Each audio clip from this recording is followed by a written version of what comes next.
Pengguna komuter Jabodetabek yang transit di stasiun Manggarai pasti sudah paham betul dengan kepadatannya, apalagi di jam-jam sibuk.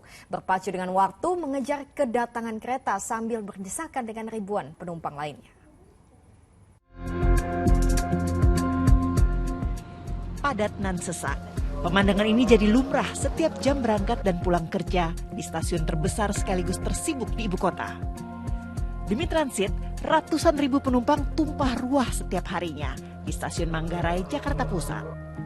Dan seperti inilah perjuangan penumpang untuk transit dari satu peron ke peron lain.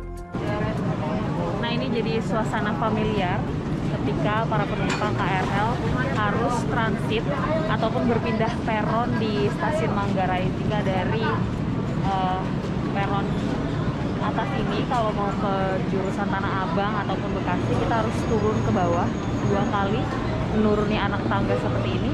Pilihannya sebenarnya banyak, bisa menggunakan eskalator, ada lift, dan juga ada tangga yang bisa digunakan para penumpang. Tapi memang suasana ini benar-benar sesak, kemudian ruang geraknya juga terbatas, apalagi di jam-jam sibuk seperti saat ini.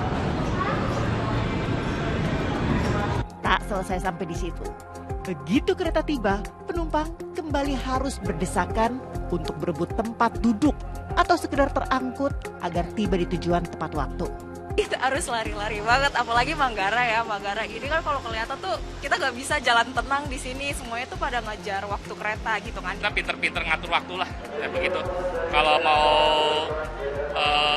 lebih santai, kita atur waktunya ya, jangan mepet-mepet.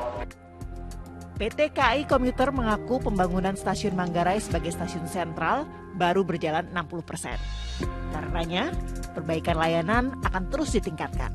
Ingat bahwa proses pembangunan stasiun Manggarai tidak boleh menghentikan satupun perjalanan kereta ataupun KRL.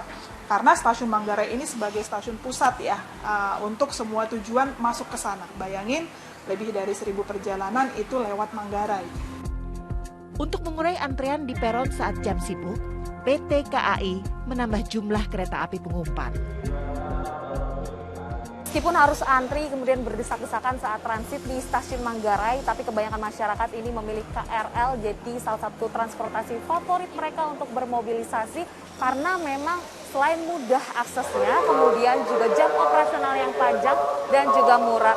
Kebanyakan dari para penumpang ini juga berharap PT KCI ke depannya memperbanyak kereta-kereta dengan 12 rangkaian yang kapasitasnya lebih besar sehingga mereka tidak perlu lama-lama menumpuk di stasiun Manggarai apalagi ketika jam sibuk kerja. Dari Jakarta, Priscilia Claudia, Gilang Robi melaporkan.